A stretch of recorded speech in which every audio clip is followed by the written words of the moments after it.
اللہ کے نبی فرماتے ہیں کہ قیامت کے دن اللہ کے عرش کے سائے کے نیچے وہ نوجوان کھڑا ہوگا جہاں سب ڈر اور خوف کے حوالے ہوئے ہوں گے. یہ نوجوان بالکل سیٹسفائیڈ طریقے سے اللہ کے عرش کے سائے کے نیچے مزے سے کھڑا ہوگا کہ جس نے جوانی میں اللہ کی عبادت کی, جو تنہائیوں میں اللہ کے لیے رویا, اپنے گناہوں پر ندامت اختیار کر کے رویا. اور میرا نوجوان کہتا ہے نہیں بھائی, ہاتھ کے نیچے بس اس دنیا میں 60-70 سال کے لیے ایک گاڑی ہو, ہاتھ میں ایک پرو میکس ہو, ایک لگژری سا روم ہو اور 10-12 لڑکیاں سیٹ ہو,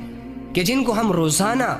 یہ یقین دلائیں کہ میں تیرا ہوں, میں تیرا ہوں, میں تیرا ہوں, میں تیرا ہوں, اور یہ والی ایکٹیویٹیز پرفارم کر کے اپنے اوپر پراؤڈ فیل کرے کہ جی میں بہت کول ہوں, کہ جی میرا شمار تو الفا مینز میں آتا ہے. بس ایک عیاش سی زندگی ہو, ڈر نہ ہو, خوف نہ ہو, سوسائٹی کا پریشر نہ ہو, 30-40 سال کی زندگی صحیح سیٹ طریقے سے گزر جائے, بس یہ خواہش ہے اس کی.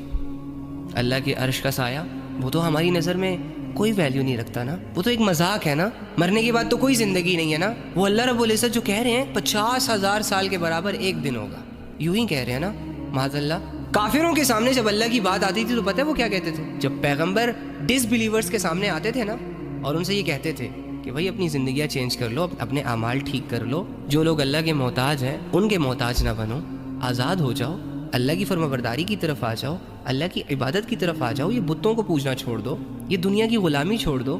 تو آگے سے پتہ کیا کہتے ہیں؟ وہ کہتے تھے کیسی باتیں کر رہے ہو, بھلا مرنے کے بعد بھی ہم دوبارہ زندہ ہوں گے, کہ انسان ایک دفعہ مرے گا اور پھر اٹھے گا اور پھر اس کا سامنا اللہ سے ہوگا. تو ان کو یقین ہی نہیں تھا کہ ہم نے کبھی اللہ کو فیس کرنا ہے, اسی لیے جو ان کے دل میں آتا تھا وہ کرتے تھے. لاکھوں کی تعداد میں لوگ شیطان اور نفس کے ہاتھوں کی کٹ پتلی تھے. شیطان اگر چاہتا کہ یہ بتوں کے سامنے جھک جائے, جھکا دیتا,